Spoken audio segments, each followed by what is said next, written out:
Hello everybody, Miss Janice here, and today we have Spin to Survive Frozen Mountain, an amazing adventure book that I absolutely love reading with the children. And obviously this is quite a lengthy book and we won't be able to read the entire book together, but I was thinking I could read the first couple of pages with you to see how you like it, and maybe you would like to get one copy for yourself or join us at Storytime as well. So this is Frozen Mountain, which looks really dangerous.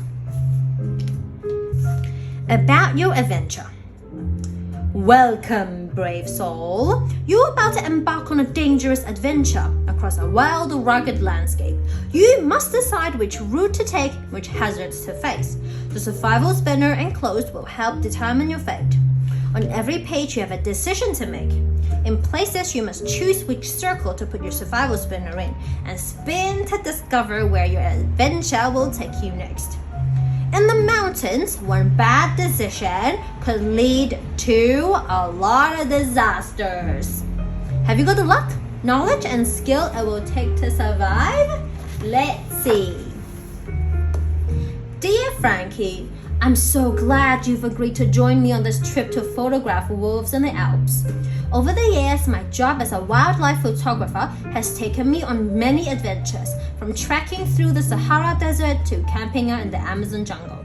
But for me, nothing compares to the thrill of being in the mountains. I hope you will learn to love them as I do. I'm sending you my journal, which contains all the information I have learned about survival in mountainous conditions. You may think your old grandpa's being overdramatic, frankly. If all goes to plan, you will not need any extreme survival knowledge, but it always pays to be prepared, for you never know what the mountains have in store for you. We may have to face freezing blizzards, dangerous terrain, and even avalanches. Read up, youngster, and you'll be ready for anything. After all, we can't have you getting into any scrapes. I've promised your mother I'll take care of you. Until next week then, with love, bye, Grandpa Harry. P.S. I've enclosed a list of things you need to pack. Don't forget to pack sleeping bag, thermal road map, bottle of water, bag of nuts, waterproof matches, pair of binoculars, first aid kit, penknife, map of the area, and a camera. It is essential that your backpack has a waterproof liner so things are not going to get wet inside. What to wear? We have to wear layered coats, warm jackets, and waterproof shell, ski gloves, mountain boots, winter hats, strong lightweight trousers, and thermal underlayers. In the mountains, you must be ready to face all sorts of dangers. The temperatures in the Alps can fall below minus 30 degrees Celsius, which is seriously cold. In places, you may have to contend with up to 12 meters of snow, as well as deep crevices, dangerous rock falls, and deadly avalanches. If you fail to prepare, you should be prepared to fail. Throughout this book, you will find pages from Grandpa Harry's survival journal. You may also want to read these as you go or follow the adventure story first. You can always go back and look at the journal pages later. Lost in the mountains. What a view! You are soaring over the Alps in the helicopter. The pilot, Sophia, picked you up at Turin Airport, and now you're on your way to meet Grandpa Harry at his mountain camp.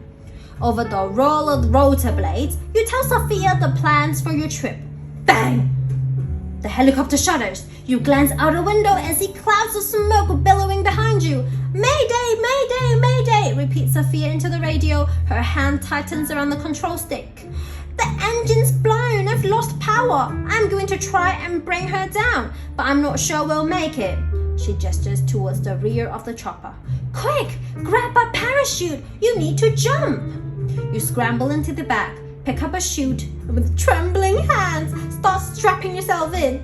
You've seen it done before, but your memory's hazy. You can only hope you fasten the straps properly.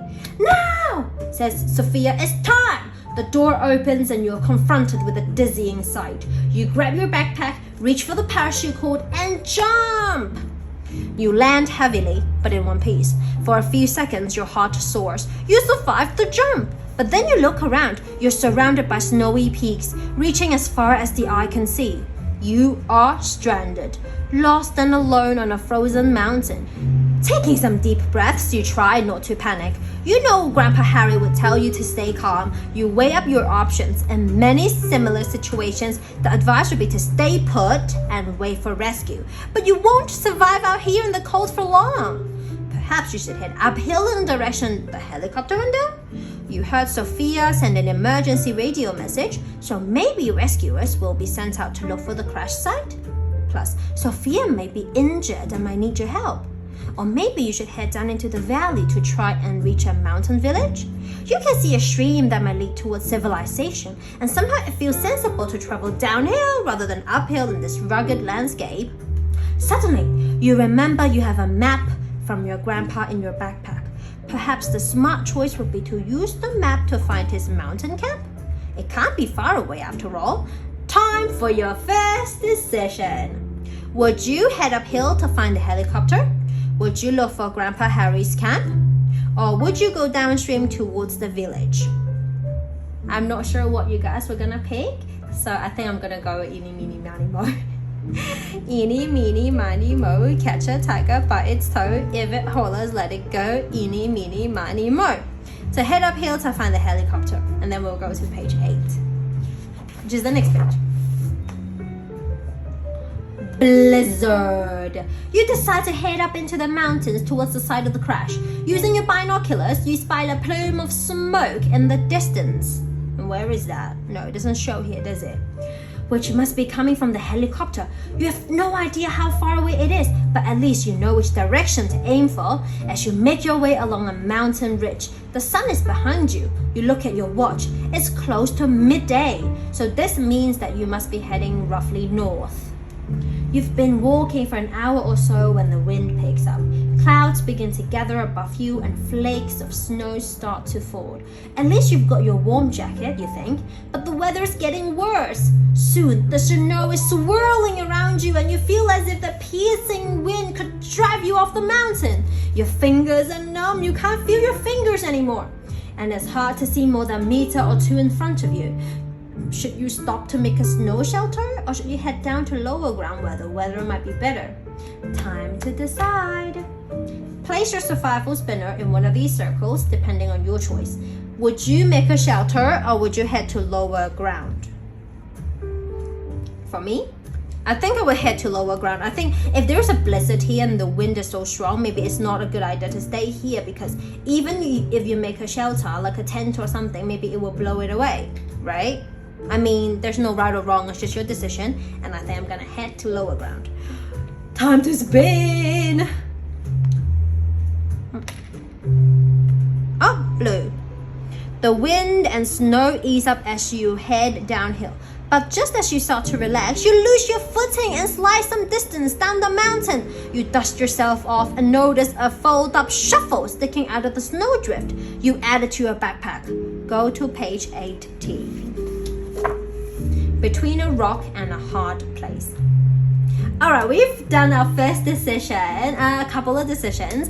I hope you like this book. It's a very lengthy book because you get to make a lot of different choices, but I hope you like how it's starting off. And if you like it, feel free to join us on Storytime or ask your mom to get you a copy.